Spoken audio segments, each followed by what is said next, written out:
人形浄瑠璃文楽座の竹本織太夫さんが江戸時代から続く大名跡竹本綱太夫を襲名することになりました。生まれてこの方、感じたことのない緊張で。こちらは人間国宝の9代目竹本綱太夫さん。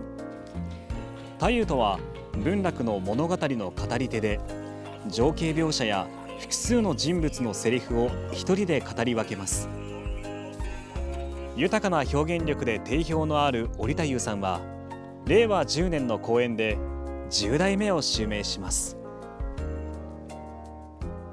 真剣に人生を見つめ、ひたむきに人間の生き方を追求する。